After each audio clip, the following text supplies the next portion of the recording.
Hi everybody, it's Ryan Maloney. I'm the children's minister here at Saturn Road, and we're going through the Beatitudes. And so today we're talking about Matthew 5, verse 4. But I'd like to start back in the Psalms for just a minute. Let's start with Psalm 6. Be merciful to me, Lord, for I am faint. O Lord, heal me, for my bones are in agony. My soul is in anguish. How long, O Lord, how long? Turn, O Lord, and deliver me. Save me because of your unfailing love.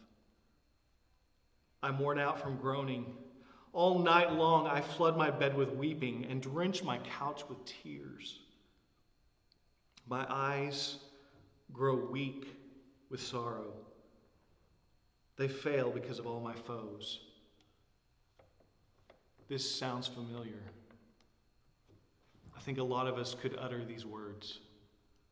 With COVID, with political unrest, with racial justice, grief is palpable and can be overwhelming at times. Matthew 5:4.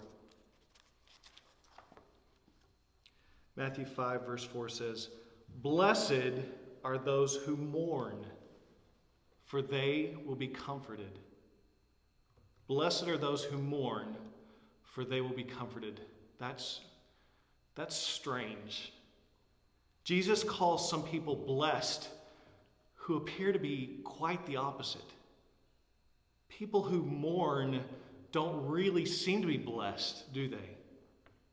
More understandable might be if Jesus said, "Blessed are the joyful, for they are prosperous." Or "Blessed are the happy, because they're doing it right." Look at my perfect house. Look at my perfect kids, my perfect vacation, or even this perfect meal I cooked. Hashtag blessed. Matthew 5:4. Blessed are those who mourn, for they will be comforted. Jesus is contrasting the world's idea of happiness with true blessedness, a spiritual prosperity. Jesus reminds his disciples they cannot seek happiness the way the world does. True joy is not found in things. Blessed here is more of a description of the believer's inner condition, describing a person in God's will virtually equivalent to being saved. The Beatitudes are also not primarily promises to the individual, but more of a description of the person.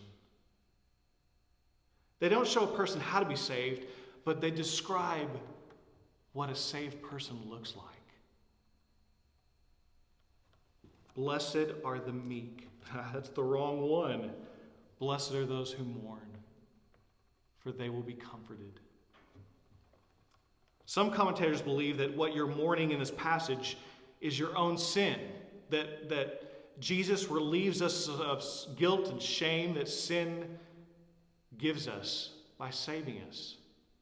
And that's certainly true. However, the Greek word mourn here is the strongest word for mourning in the Greek language. The word used for mourning is mourning of the dead, and a passionate lament for one who was loved. In the Greek version of the Old Testament, this is the same mourning word used by Jacob when he believed his son Joseph was dead in chapter 37, verse 4. It's defined as the kind of grief which takes such a hold of a person that the grief can't be hidden. There's unrestrainable tears. So, Jesus is saying, blessed is the person who mourns like one mourning for the dead. He is the great comforter, and he comforts those who do. To be clear, Jesus is not promising a life of comfort here, or a life of happiness. He's saying that we as believers are truly blessed because when we mourn, And in this life, we will mourn just as Jesus mourned. But when we mourn, we're a people who have a great comforter. What a blessing. We're blessed by God and blessed by God's children through comfort. And there's a lot of mourning and a lot of opportunities to comfort one another. We need physical, spiritual, emotional comforting. So I want you to ask yourself, how can we be people of blessing? How can we be a people of comfort? I've got some resources to point you toward. A great read about a man who's grieving the loss of his wife is A Grief Observed by C.S. Lewis. Someone who knows grief firsthand, who's been through cancer, is Randy Beckton. He wrote Everyday Comfort and Everyday Strength. These are two good resources to look toward. Living with grief when illness is prolonged. Then parents for your children or grandparents for your grandchildren. Helping your child understand death. Children and Grief by Joey O'Connor. Then we have some children's books. This one's called The Rabbit Listened. This one doesn't necessarily talk about death and dying, although there is loss and grief. But the point is, what he needed in his grief was someone to listen, to truly comfort him, not to tell him what to do. Goodbye Grandpa is a good story about an animal who lost their grandfather. Something very sad happened, a toddler's guide to understanding death. The Goodbye Book by Todd Parr, about a fish who died. Those stories that I've referred to so far are great for helping children with grief and loss. What they're missing is Jesus, and that we will see our loved ones again in the afterlife. So when you read those stories, make sure you pair that with our hope that we have in seeing those loved ones again later, because that is missing in those stories. Here's an activity book, Healing Activities for Children in Grief, activities suitable for support groups with grieving children, preteens, and teens. It's a good, simple workbook. And then one I'd like to point out, a very small devotional book, is very brief, called Water Bugs and Dragonflies, Explaining Death to Young Children.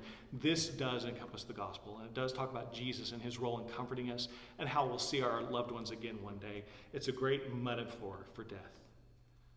I hope these resources help you. We will grieve, but we have the great comforter, and we can comfort each other in our grief. Have a good day.